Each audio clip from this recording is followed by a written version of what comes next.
Testing, testing, 1, 2, 3.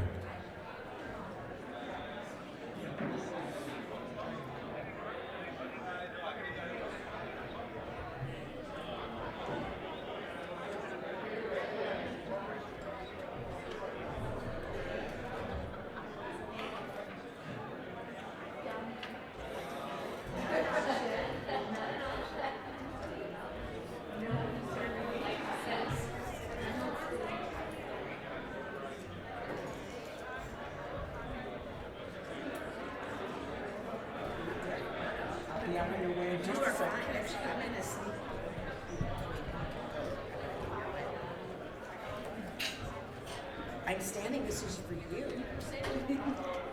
Yeah, because there's a podium, so I'm supposed to, so. That's why I was up here, my back is to you, so please. Because I need to. Clicker, which one? Do you need another? Welcome everyone to day 2 of the Rochester Security Summit. This is track 2, the first session. I am very pleased to announce we're going to have a wonderful panel of women leaders and professors in higher ed, all kinds of women in the industry. And this is always exciting for me, especially as a female in information security. I'd like to introduce Sue Brumm from CTEC, Mehruz Kamal from SUNY Brockport, Susan O'Sullivan from SOS, Linda and Ricky Weller from Info Advantage, yes, they're related, and Annette Warren from iSecure. Let's give a hearty welcome to this panel.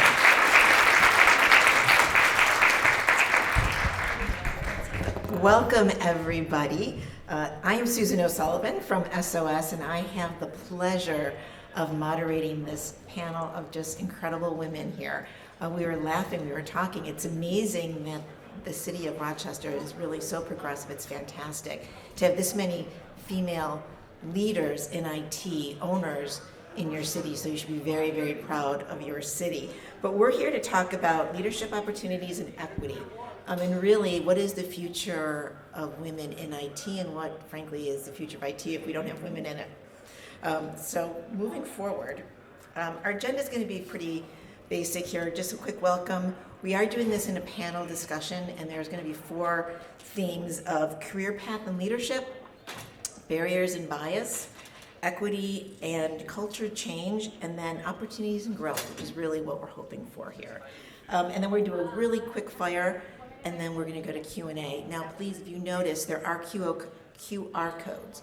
So there were 2. One, if you have any questions, please feel free to throw them out there. We will be asking for some audience participation, but if you're uncomfortable, you can do the QR code. And then also, there is a question of how long you think it's going to take for there to be equity with women in IT. So curious, we have some numbers here, but curious what you're thinking. So first, as I said, I'm Susan O'Sullivan. I had a long and really industrious career in IT for over 35 years. I worked for Ingram Micro. I ran their sales organization for the US, and then I was VP of Diversity, Equity, Inclusion for both the US and globally. So spent most of my career in IT and learned an awful lot, and was so thrilled to be able to then take this actually new book basically for me and take what my experiences and help others really in the industry. I'd like to introduce next is Linda Weller. Linda, if you can introduce yourself.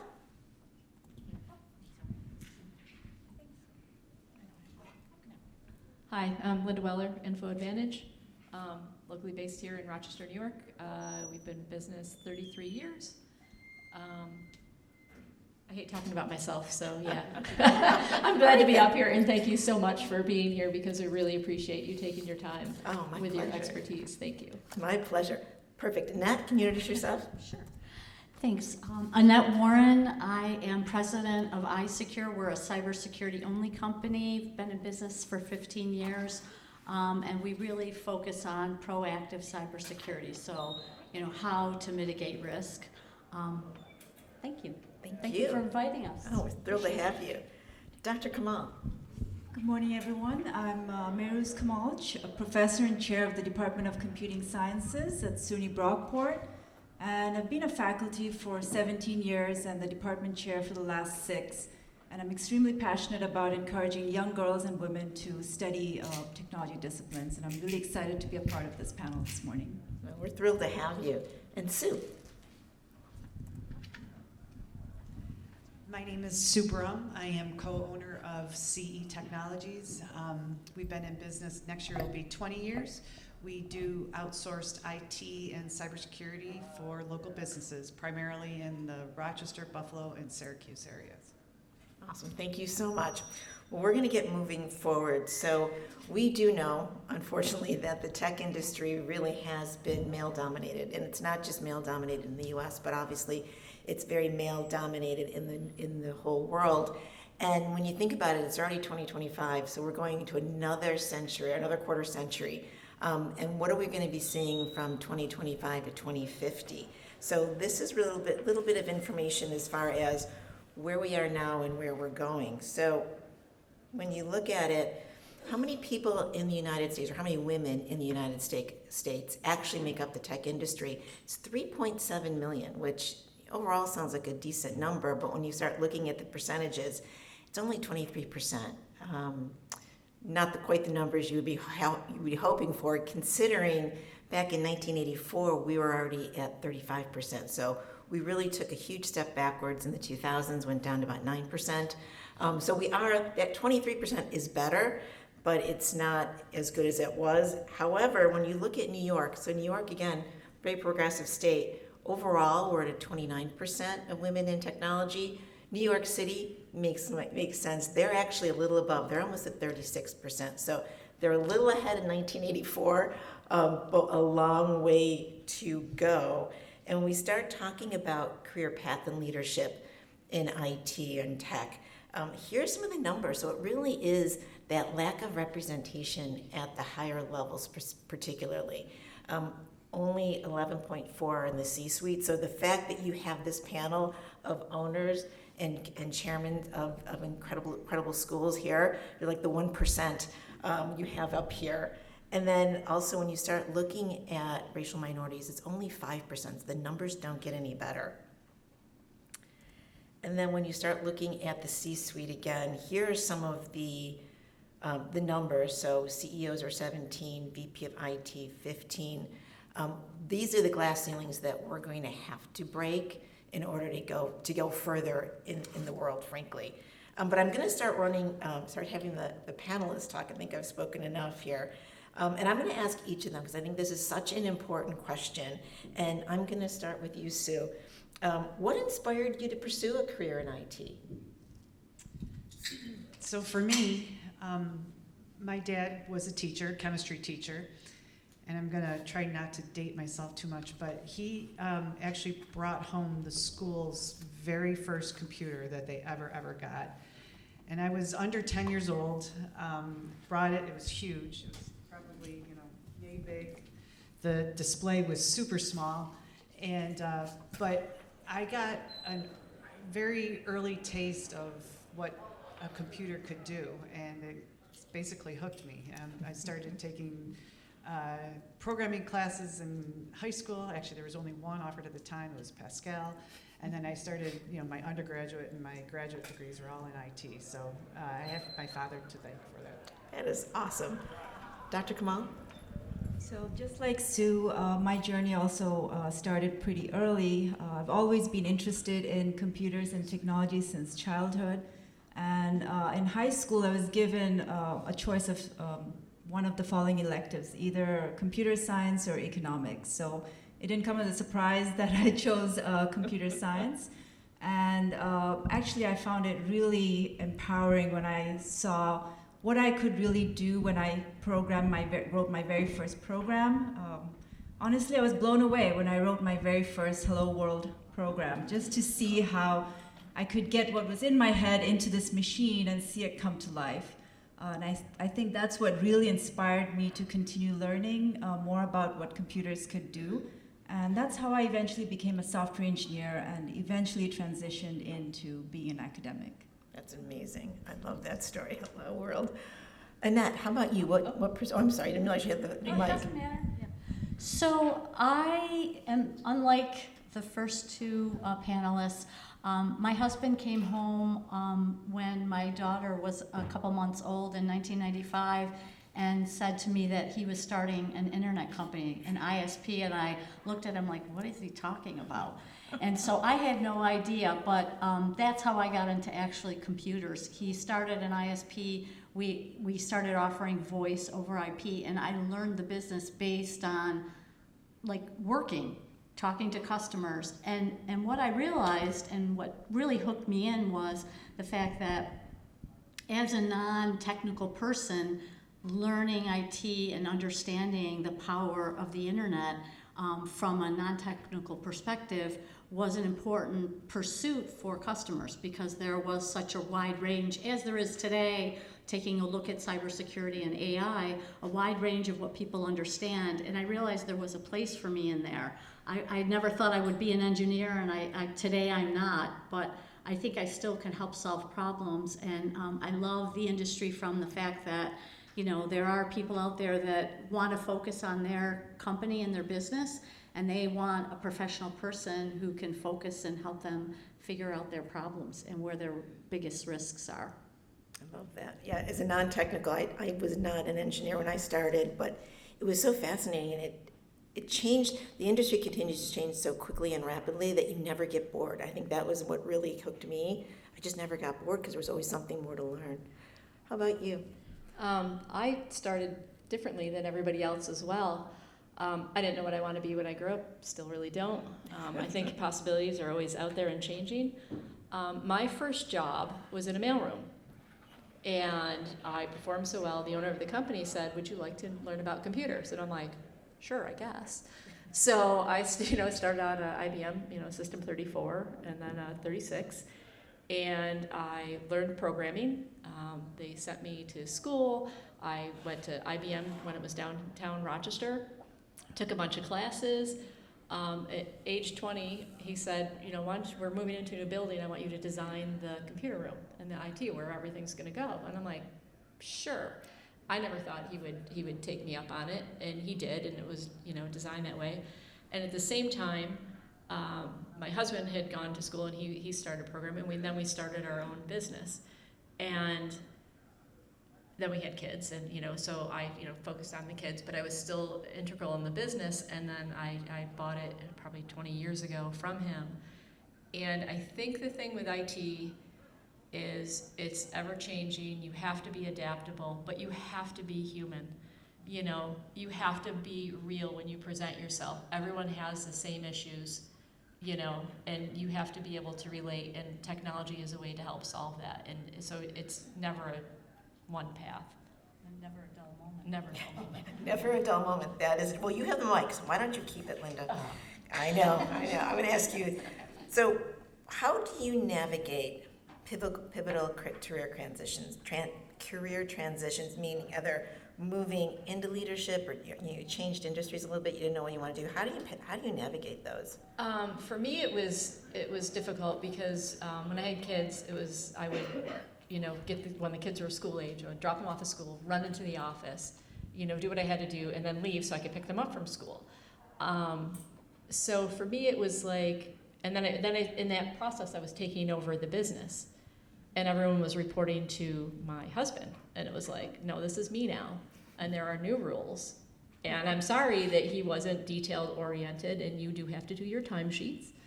And it's very difficult because there's perception of how you have to lead, and then there's actually who you are.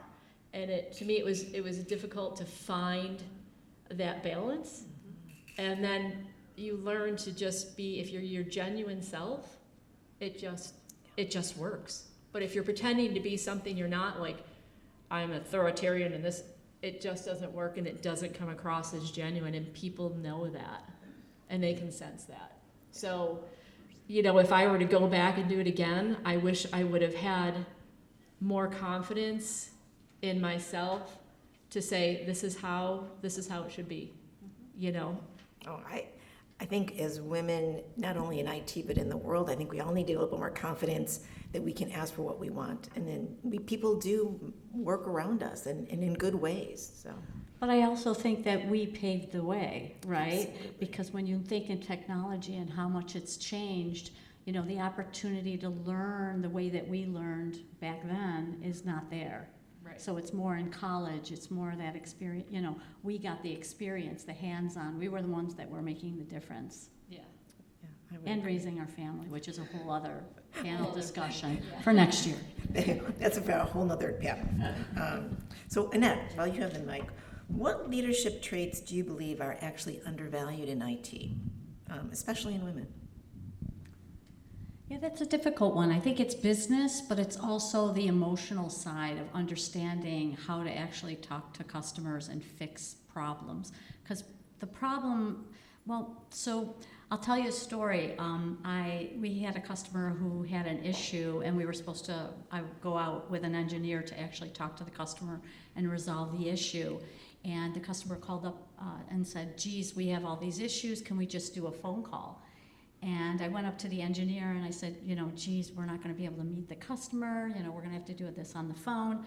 And he said, oh, that's great. And I said, no, it isn't, because you really want to talk to people. Like, how do you figure out, like, a lot of issues are things that are different than what it actually appears to be. And I think when you're in person, and I think that's what's made it difficult with COVID too, is, you know, we're doing webinars and we're doing web calls, and people are not meeting necessarily in person, and that's why RSS is such a great opportunity to really meet people. And I think it's really that one-on-one that has been missing, that I think that's what I miss.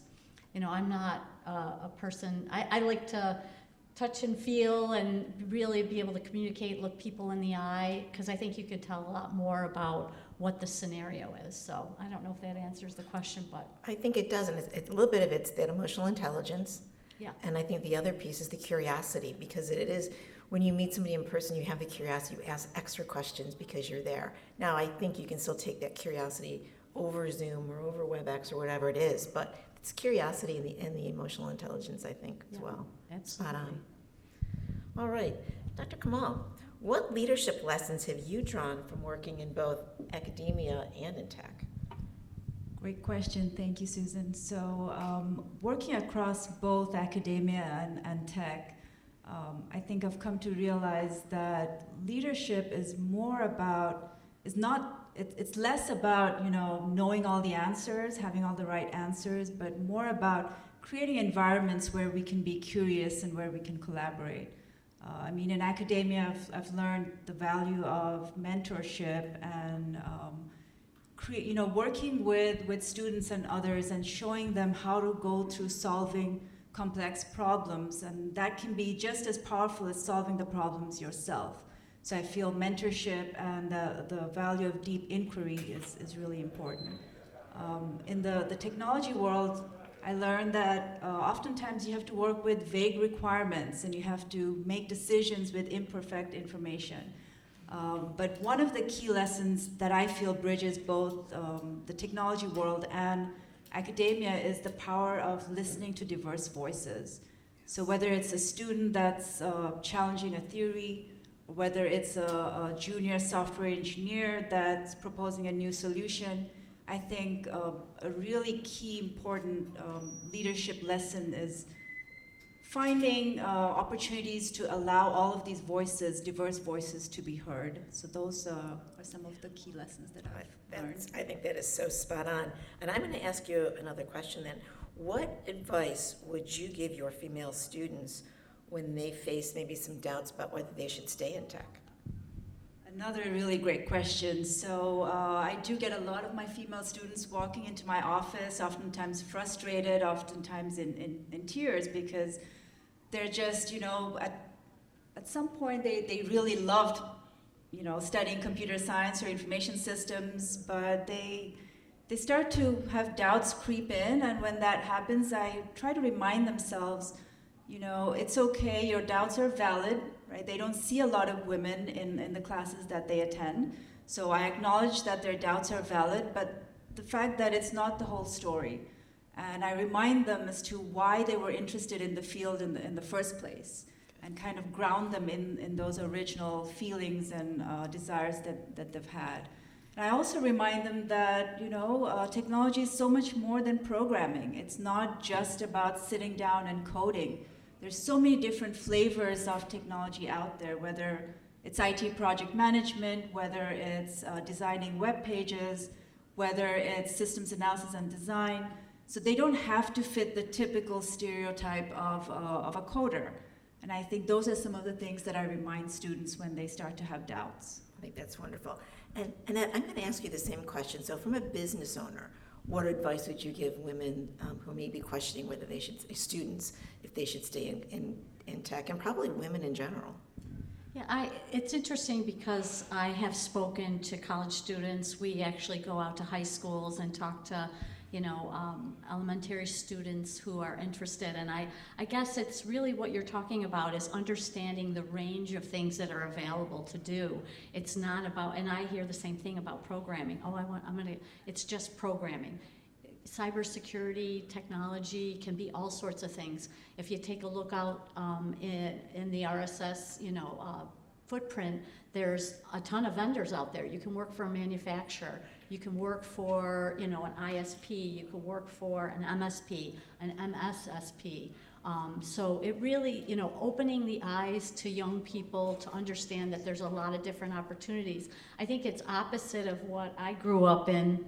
I grew up in a family business where my parents, and especially my father, who immigrated to America to take the business over, which was a grocery store, and that was not at all my interest.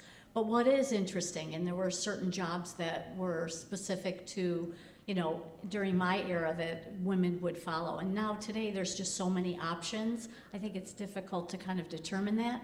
But I think doing internships, finding women panels like this and bringing the young women in to actually hear about the success, because I think at the end of the day, it's important to expose them to all the different options. Oh, I love that. Absolutely.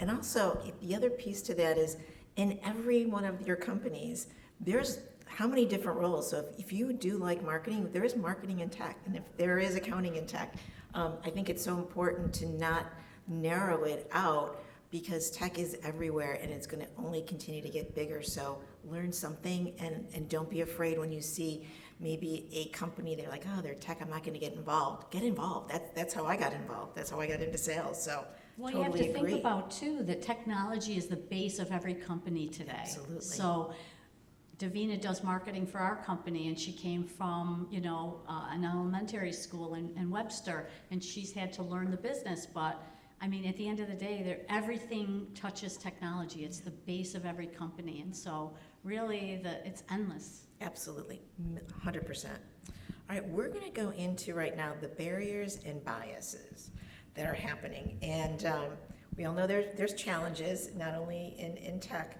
but here are some actual stats that did come out. So tech recruiters do believe there's about a 65% bias when it comes to hiring women in tech. And unfortunately, 50% of women reported experience gender discrimination at work.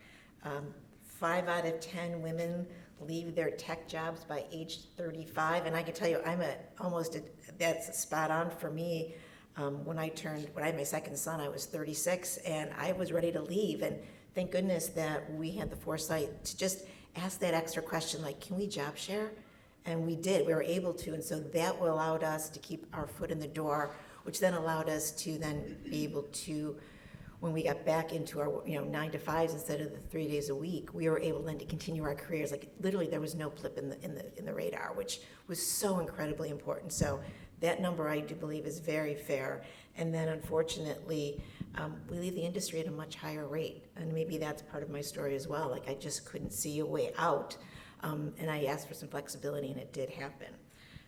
But then again, we also have 7 in 10 women in tech feel like they work harder to prove themselves. And I would tell you, I coach a lot of women in IT and out of IT, and I think that unfortunately is across the board. I think women in general.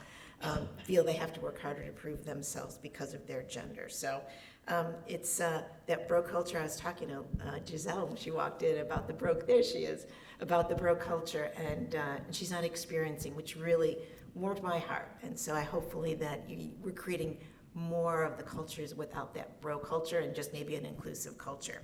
So we're going to go now back to the panel, and I'm going to go to Linda. Can you share a moment when you faced bias or exclusion as a woman, and how did you respond? Oh, to pick a point.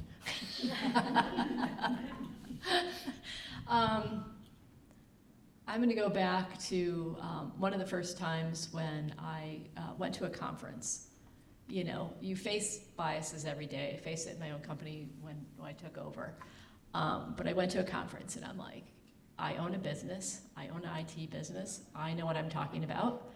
You know, this is important to me. This is why I'm here, you know. And I went to the vendor showcase. And I went up to a vendor and we're speaking. And all of a sudden a male walked up and I was literally no longer there. He just turned and was like, oh, blah, blah, blah. And I'm like, I'm sorry, were we not having a conversation? And if you don't think that, you know, whether it was intentional, whether it wasn't, it was like, wow, it doesn't matter what you do or what you're named. I am a woman, so therefore I don't count. I'm not valued. And it really took a hit, and I didn't want to go up to other vendors. You know, because it was like, wow, this is how I'm going to be treated in the industry that I'm a part of. So I was just like, well, I'm just going to go up, and I make a point of going to every vendor and every showcase because they you know, they spend money to be here, and we, you know, that's why we're able to do this. But you quickly learn, you know, if you're having a genuine conversation or not, and those you're not, it's like, okay, I'm just going to walk away. I had a lot of bias when I went to IBM. IBM was all men dressed in suits, you know, blue suits and ties, and they looked a certain way, and here I was walking in, and I was like, I went the first day, and I'm like, I'm gonna be comfortable, I'm wearing my comfortable shoes. They're like, you need to wear a skirt and high heels. And I'm like, but I'm programming. A skirt and high heels. And I'm like, okay, but why? Why is it different? Why can I wear a suit and dress? No, a skirt and high heels. I'm like, okay. So bias is still there. It has gotten much better, but it is still there. When we did events, I sit at the registration table and check people in. And hurry up, oh, just come on, blah, blah, blah.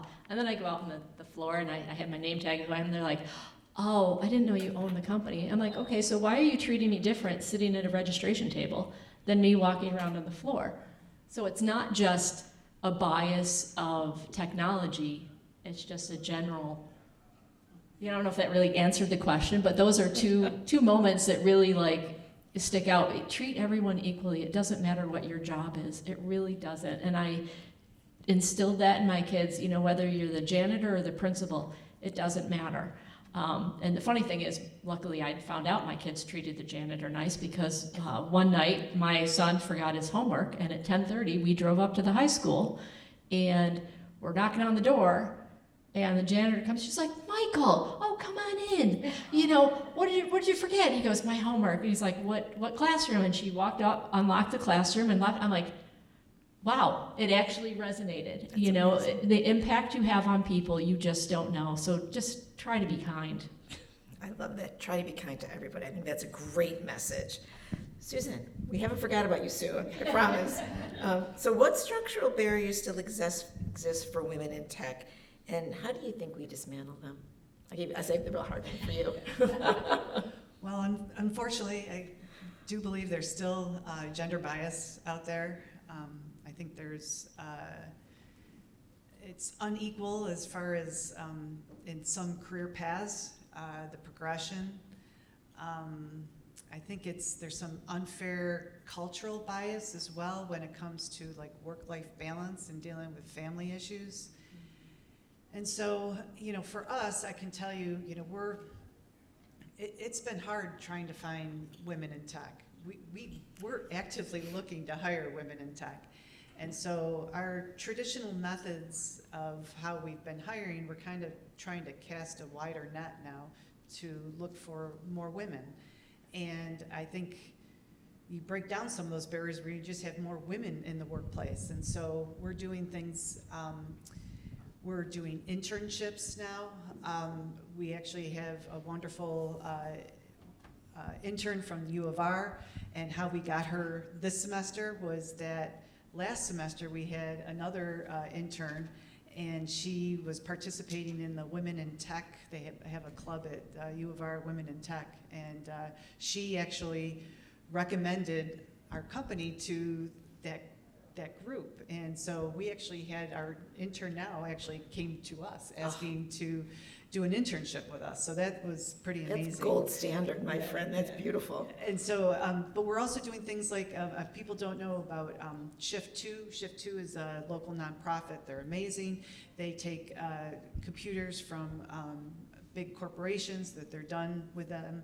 They actually bring them in, they wipe them clean, repurpose them, and then give them out to education places, nonprofits, families who have never had any technology in their house. And so, you know, we're working with them. We're doing sessions. They do summer sessions with women in tech, females in tech, trying to show people where you have opportunities. There's more opportunities, more career paths, different career paths. There's not just one. IT is, you know, kind of gets lumped all together. We're trying to go to high schools, WMOCO programs that do a lot of, they talk about trades, but there's also computer technology classes, so we're trying to get there. So we're also trying to get more women in tech and trying to show where there's those opportunities, and hopefully showing them where they can have a career path. I love that. So how do you handle being the only woman in a room sometimes? Because I think we've all been there. How do I handle How do you handle being the only woman in a room? Yeah, so that's tough. I used to be really fearful of that. You know, on one hand, I shouldn't, because I have brothers, I have sons now, male dominated, but it would really, at first, I was like, felt very intimidated.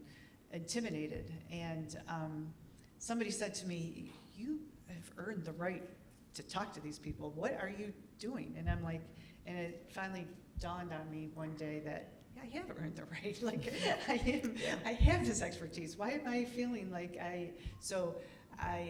that's how I've approached it going forward. That's so funny. So in 2018, I had a very large meeting in Seattle with all the owners, and anyway, very large company, and it was a small boutique hotel, and I'm walking around and everyone knew my name, and I'm like, this is amazing. Like, people are really doing their homework. They're going on LinkedIn. Well, no, I was the only woman, so it was really easy when you walk in a room of 40 people. They knew I was Susan because I was the only one. And it's really interesting because I wasn't intimidated, but what I did feel like, all of a sudden the weight of womanhood was on my shoulders, and it was that importance of, I have to talk, I have to be brilliant, I have to make sure they know that I'm in the room. So yeah, I knew I belonged there, but I was also much older, but it was also that, it goes back to that stat of needing more women, not only in tech, but in that C-suite, because sometimes if you don't see it, you don't believe it can happen. And so I'm a big proponent of, to see it is to believe it, and to know that you can then become that. So yeah, it's an interesting one for sure. Dr. Kamal, how can academic institutions better support diverse faculty and students in STEM? So that's a very important question, and I always say that we have to move beyond just recruitment. It has to be about retention and empowerment and belonging. So I'd like to share a few things that we've been doing at SUNY Brockport, which I feel are very meaningful. First of which is, we're part of this national initiative called the Student Success Equity Intensive. And as I said, it's a national initiative to help bridge the equity gaps for underrepresented populations, because the whole idea is that race and income should not determine a student's success. So I think that's a really huge thing. So we're looking forward to working through that initiative. In addition, we also have what we call a Prodigy Plus fellowship program. And that's where it's a 2-year mentorship program where we recruit doctoral students from underrepresented populations, which also includes women in STEM.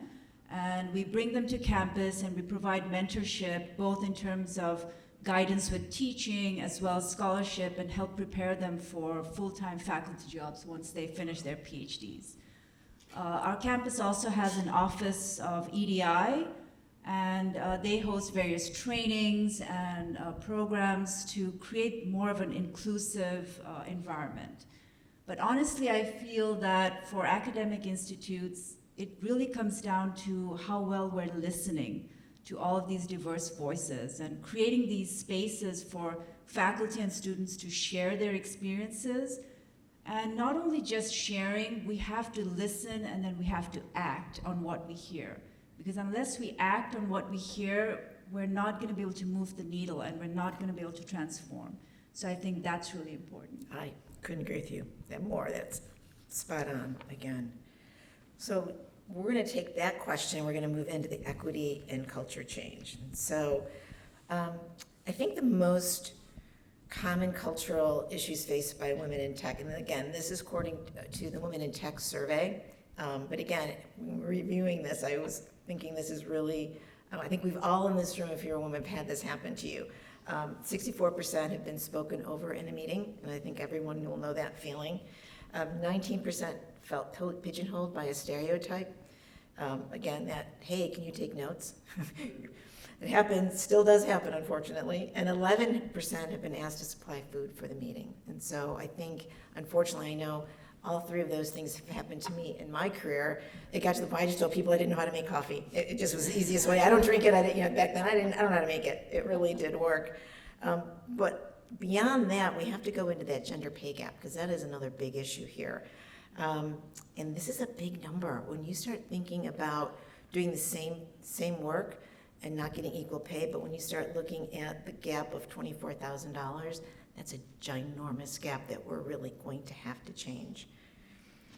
And then really some of the challenges, again, what I talked a little bit about, not having that female role model. I think it's so incredibly important to see it, to believe it. We lack diversity within companies and within teams, and I know my leadership superpower was my diversity in my teams, because I don't know everything. And I'll be the first one to tell you, so I surrounded myself with people who knew things that I didn't know, and I think that's the only way. And when you start looking at the actual stats, companies that are diverse are much more profitable, and they actually go after more diverse markets. It's very interesting.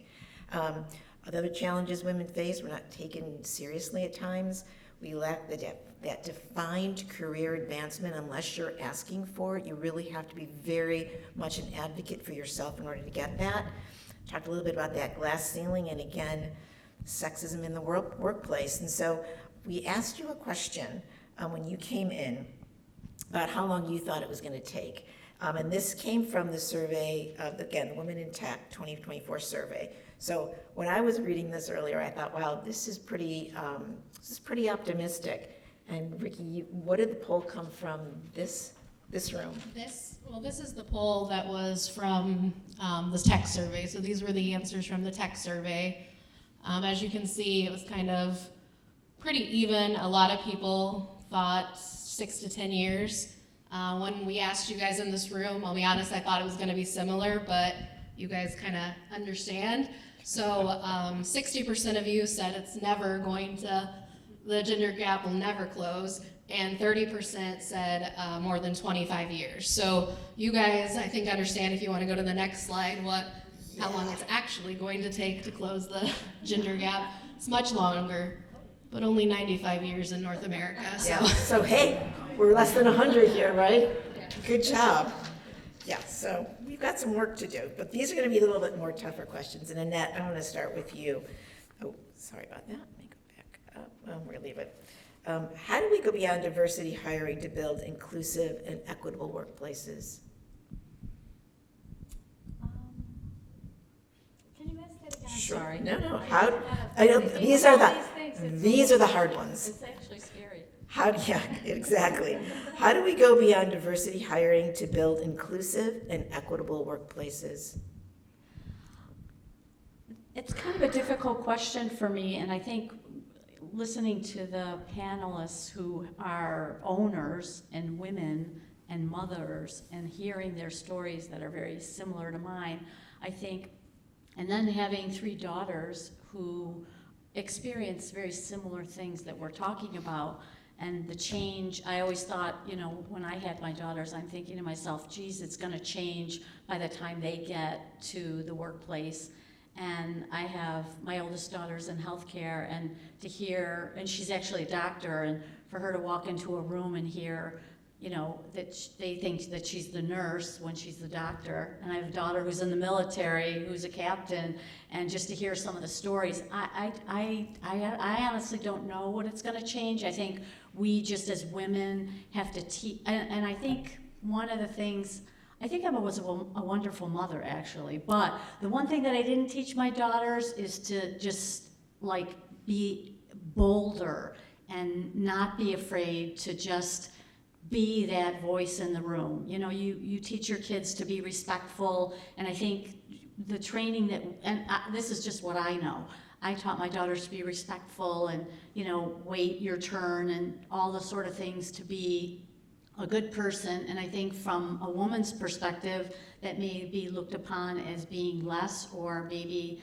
that they're not as intellectually, you know, at the same level as other people. So I don't know, I think it's just we have to talk to our young women and our daughters differently, like we talk to our boys. And I don't have boys, so I have no idea how to talk to them. I have a husband, and I think he's, you know, he's a girly husband, so I mean, I don't even know how that works out. So, but being in the industry and seeing, you know, talking to men, I think just walking into a room and just being confident and knowing that you know what you know, I think you have a lot more experience in IT than I do, but I think that, you know, you can take any challenge on. I've actually had customers who said to me, you know, I have this problem, we have to resolve it, and I'm like, well, I'm not a technical person, and the one common thread is, you know, Annette, I know you'll get it done. So it's that, you know, sort of, I'm gonna get it done sort of attitude, that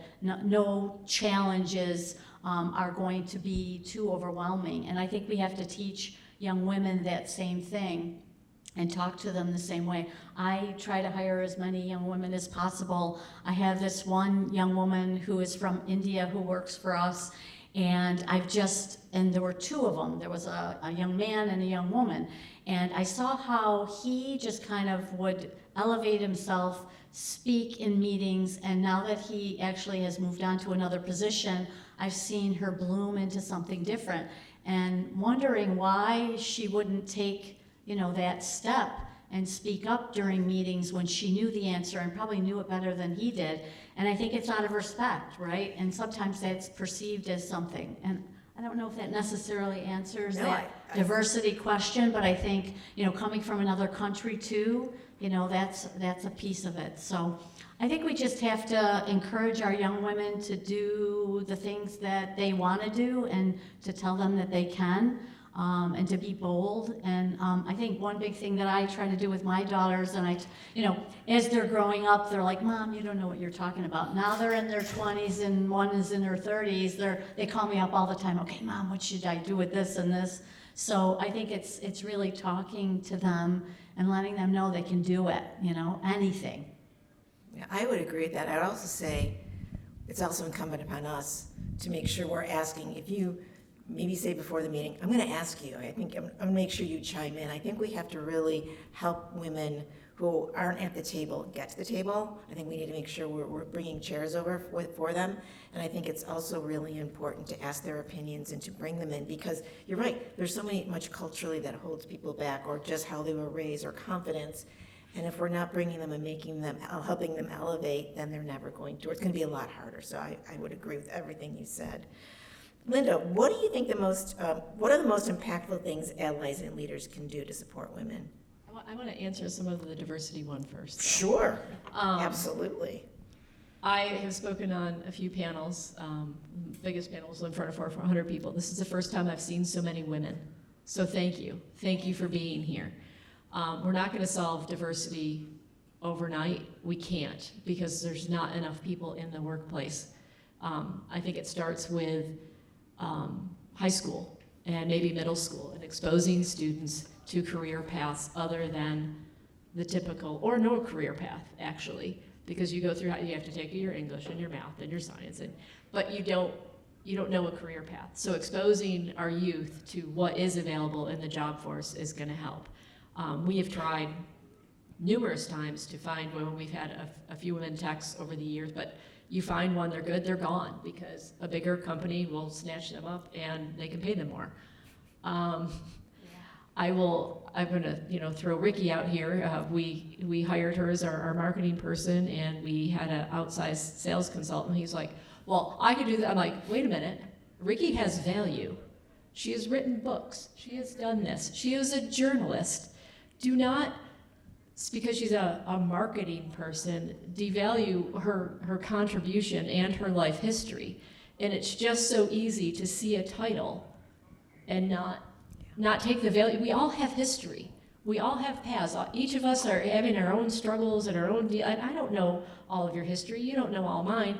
But don't judge, and that's part of the problem, is that we just put a title on something and just look beyond it. And I have listened to Ricky sometimes in a meeting, and she could write on a piece of paper. I'm like, speak up, ask a question. You have to defend or promote yourself. People are smart, we're intelligent. You have to try to be that voice in the room, and sometimes it is not easy. But really, trying to fill in one of my first jobs, my very first job, the owner gave me the opportunities, like learn computers, sent me to school, and then we went to hire someone else, and he got hired at twice the salary. And I'm like, excuse me? I'm a programmer, I've been a database administrator, I designed this, and he goes, well, he's a male, and he has a family. I'm like, but I have a family. And he's like, you're not the provider. And I'm like, okay. Now, if you don't think that causes divisiveness in the workplace, because I never looked at Justin the same. Because we had the same skill set, and I had been at the company longer. I knew the systems inside and out, and I'm having to train a person who's making twice as much as me just because he's a male. Yeah, that was very difficult. Yeah, and that's why it's going to be 95 years. Yeah. So we have to figure this out a little bit faster. But can I make a quick comment? Absolutely. One of the biggest things, though, too, is I think as women, we have to encourage and help one another. I think there's a piece of that that's missing as well. And another conversation that I had with one of my daughters the other day is, and this is not going to be very popular, I don't think, but when a man makes a great decision, he's a great business person, but sometimes women, when they're making those tough decisions, there's a B word that comes right after that. And honestly, I think as women, and one time I had a sales guy who said, he came back because there was an appointment, and he's like, oh my God, I'm so excited about this opportunity. And I'm like, why is that? And he goes, oh, there's a woman who's the CIO. And I said, well, how is that great? And he said, well, you're a woman, and blah, blah. And I said, there's a 50-50 chance. There's a 50-50 chance that woman is gonna maybe give me an opportunity or a chance, and then there's not. So I think that as women, and I don't know how you all feel because you're out there, if you see that, I feel like I'm a woman for women. I'm just as fair to men too, but I do want to bring women up and help them as much as possible. That's why I do speak at schools, and I speak mostly to women just because I want to encourage that. So I don't know. I think it's incumbent upon us to make sure. I would like to hear from Sue on this one, because We've gone to a lot of places right now. What's the original question? I think we've kind of bounced around. So I'm going to give you another question, but we're still on the same topic. How can companies measure and be held accountable for progress? And it goes back to, how do we not have that? Because he's a man, he makes more money. But how do we hold companies accountable that we are having equal pay? So I'll tell you some of the things that we do in our company to avoid bias. We do simple things like people have scorecards, right? Every employee has a scorecard. They know what they're being measured to. They're widely shared across the entire company. There's team scorecards, there's company scorecards. And so we show them, in order to be successful, things that to be promoted or to get bonuses or salary increases are based on our scorecards. We're not gonna play favorites. So scorecards have helped tremendously in our company. The other thing is we've done cultural surveys. We're using a company, we've just had our year anniversary. Every day, employees come in, when their computer boots up, there's one question that shows up, and they have to answer that question, and it's anywhere from strongly agree to strongly disagree. And then there's learning behind it, right? Based on those answers, that there's intelligence to ask other questions. But it's really to get at the heart of the culture of our company. And I think that's really important. And I'm really proud to say that we just had our year, and we just got our results back. And but we scored a perfect score, meaning everybody strongly agreed on. I believe our organization is committed to ensuring all staff and visitors are treated with equal dignity and respect. I feel part of a team, and my manager is inclusive of everyone. And so we work really hard. So I think it's important for companies and businesses to do checks and for us, this is how we were trying to get a good barometer whether we had a good culture or not. And then, the other thing that we do is we also track our stats, right? Making sure that we're fair, balanced with our salaries, with our promotions, with hiring, with turnover. So those are some of the things that we look at internally to make sure that we're, fair and balanced and doing things without bias. That's incredible. So we are moving quickly through, so we're going to ask you each one final question. And I'm going to start with you, since Okay. What's the best advice you ever received? So the best advice I received and that I give to everybody is find a coach, find mentors. Everybody has that, but think about famous, Tiger Woods. Tiger Woods had multiple coaches, right? There's a whole bunch of coaches and mentors out there. I wouldn't be where I am today without having them, both personally and business-wise. Find people that you admire. Find people in your space where you aspire to be, and try to meet up with them. Try to to work with them. I like to say we're all reading the same book. We're just in different chapters of where you are in that book. And so I try to seek out people to this day that are further along, and I want to be like them and want to learn from them. And I work with a whole lot of mentors myself, but then I try to mentor others as well. So I highly suggest working with mentors and coaches. I love it. Dr. Kamal? The best advice that I've received is, and I continue to instill this in everyone that I meet, is don't wait to feel ready. Step up and grow into it. I think oftentimes as women we wait so long to be fully ready or to have all the skills, and I think that's what really holds us back. So don't wait, just try it out, go for it, and it will happen. Awesome. Yeah, that is so true.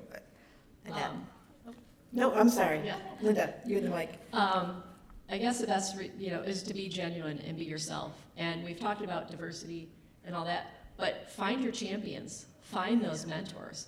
And there's a lot of male men out there who are rooting for you to succeed. Align yourself with people who want you to succeed, and you want them to succeed. And, just be genuine, and it will come. I agree with the mentorship, but I think the best advice I got was our company had won an award through IBM, and I had to accept the award once, and we were doing a video. And I actually went to a woman coach, and the one piece of advice she gave to me is to be authentic. And you know, it's kind of strange to think that you pay all this money to have someone tell you something that you probably already knew already, but to be authentic. Like, who are you? And I think when that comes through, no matter what you're going to do, you're going to be successful. I love that. Well, I know we're at time, so I want to thank you all for being so patient, but this is an important topic. We're all here in this room for a reason, and so help each other out, understand the challenges that are out there, and again, all the advice here, if you're not ready, still go forward, find a mentor, find a coach, and absolutely be authentic. So thank you so much. Have a great day.